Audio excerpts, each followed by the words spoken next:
कोल्हापूरच्या सुप्रसिद्ध ज्योतिबा मंदिरात ऐन उत्सवाच्या दिवशी भाविक आणि पुजारी यांच्यात तुफान हाणामारी झाली।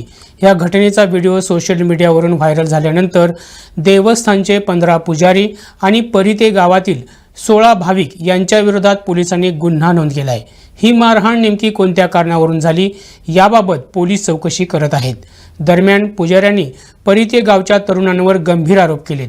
हे तरुण मद्यप्राशन करून हुल्लडबाजी करत होते, तसंच देवकार्यात आणि देवाच्या छबिनासोबत छेडछाड करत होते। काही महिलांची देखील त्यांनी छेड काढली असे आरोप पुजाऱ्यांनी केलेत।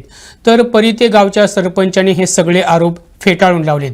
देवस्थानचे काही पुजारी हे गुंडागर्दी करत असतात असा आरोप सरपंचांनी केलाय। पाहुयात नेमकं काय घडलंय। कालचा जो प्रकार ज्योतिबा डोंगर येथे कालचा प्रकार जो झाला, परिते गावचे एक शासनकाठी आली आणि मंदिरामध्ये जवळजवळ सकाळी 8 वाजता शासनकाठी आलेली, ती 1-1:30 वाजेपर्यंत मंदिराभोवती अगदी ह्याच्यात म्हणजे जल्लोषमध्ये नाचत होते। त्या जल्लोष नाचत असताना पालखीचं त्यामध्ये आमची दुपारची असते, आरती असते, त्याला व्यत्यय येत होता। त्याचबरोबर हुंड आम्ही नवीन आत्ता आणलेला आहे, अजून त्याचा सरावसुद्धा चालू आहे। त्याचबरोबर त्या हुंडाची छेडछाड केली त्यांनी। तसेच आमच्या इथले ढोल वाजवतात सेवेकरी, त्यांनासुद्धा धोतर वयोवृद्ध आहेत, आजोबा आहेत, त्यांना त्या लोकांनी परिते गावच्या त्यांचं धोतर वगैरे टोपी वगैरे गुलाल मारला त्यांच्या तोंडावर। तसंच आमच्या काळभैरवचे तिथे नारळ जे फोडायला बसतात त्यांनासुद्धा तिने केसर मारणे वगैरे, त्याचबरोबर महिलांना वगैरे जरा ते मध्यधुंदीमध्ये होते आणि अगदी म्हणजे तुम्हाला सांगतो दारूच्या नशेतच सगळी होती आता तुम्हाला सांगायचं म्हणजे। आणि अशी 150-200 लोक मंदिराभोवती सकाळपासून 1-1:30 वाजेपर्यंत तिने हैदोस माजवलेला थोडक्यात सांगतो तुम्हाला।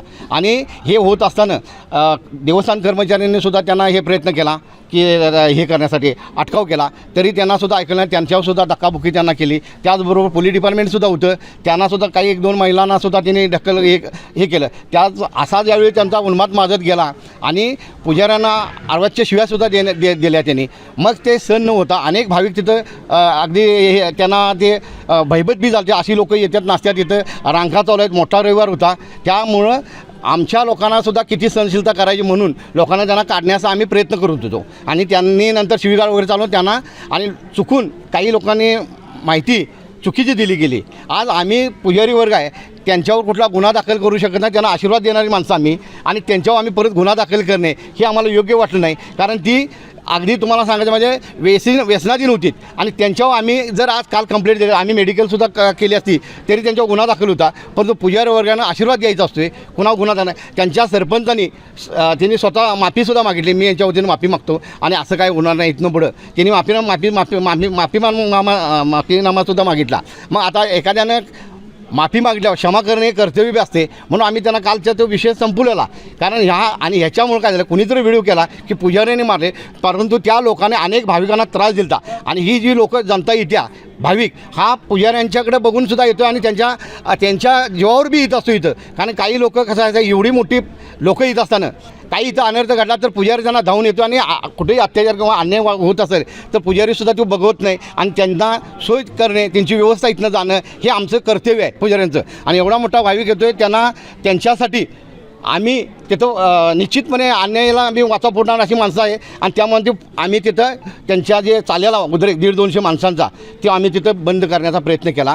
आणि अनेक लोकांनी प्रत्यक्षदर्शी होतीत, त्यांनीसुद्धा तेच म्हणलीत की चुकीचं आहेत, अशी लोक अनेक वेळा येतील मंदिरामध्ये दंगाने हैदोस माजवतील। देवस्थानासुद्धा प्रयत्न केला, डिपार्टमेंटने प्रयत्न केला आणि क्षमा याचना झाली, त्यांना सोडण्यात आलं परत असं करू नका म्हणून। आता अनेक काही चॅनल्सवाल्यांनी तेवढाच व्हिडिओ घेतला, परंतु त्यांच्या चुका काही बघितल्या नाही।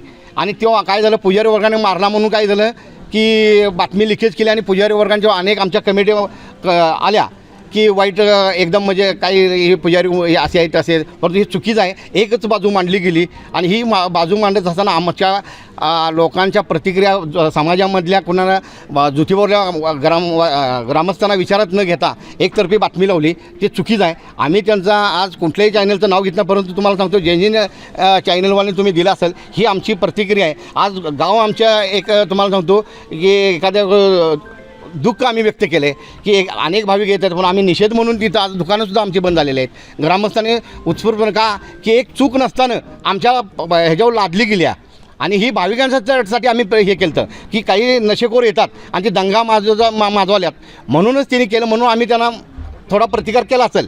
परंतु सगळे आणि हा जो हे आजचा जो निषेध आहे तो आमचा नसून ते भाविकांचा आणि या जनतेतनं आलेला आहे आणि म्हणून आम्ही सांगतो असं इथून पुढे काही होणार नाही.